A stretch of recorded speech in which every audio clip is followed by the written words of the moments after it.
तर गाईज रिसेंटलीच तुम्हाला माहिती आहे मी पंढरपूरला गेले होते. पंढरपूर आणि चंद्रभागा ह्याचं अतूट नातं तर सगळ्यांना माहिती आहे.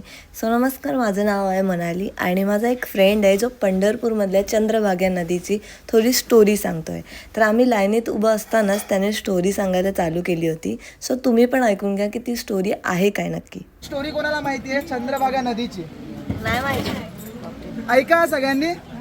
चंद्रभागा म्हणजे सूर्याची सर्वात सुंदर अशी कन्या होती.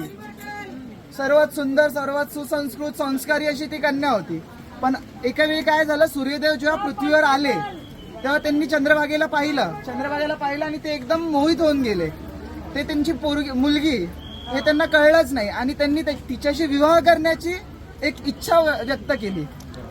तर ती इच्छा पाहून चंद्रभागा एकदम अस्वस्थ झाली. ती जंगल, नदी, पर्वत सगळं पळत गेली.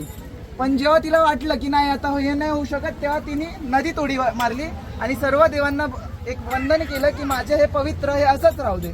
सर्व देवांच्या आशीर्वादाने तिला नदीचं एक स्वरूप भेटलं. चंद्रभागा नदी ही अशी हे झाली आणि तेव्हापासून चंद्रभागा नदी ही सर्वात पवित्र नदी आहे. त्याच्यानंतर जेव्हा सूर्यदेवाला कळलं की माझी कन्या होती, माझ्यामुळे असं झालं, ते खूप दुःखी झाली. तेव्हा त्यांनी त्यांना वरदान दिलं, चंद्रभागा नदीला एक वरदान दिलं की जे कोणी या चंद्रभागा नदीत आंघोळ करेल, स्नान करेल, त्याचे सर्व पाप या नदीत धुतले जातील. तर ही अशी छोटीशी आपली चंद्रभागाची, अशा खूप स्टोरी आहेत चंद्रभागाच्या. पण ही एक जी स्टोरी आहे ती खूप प्राचीन काळापासून लिहिलेली आहे ग्रंथांमध्ये सर्व.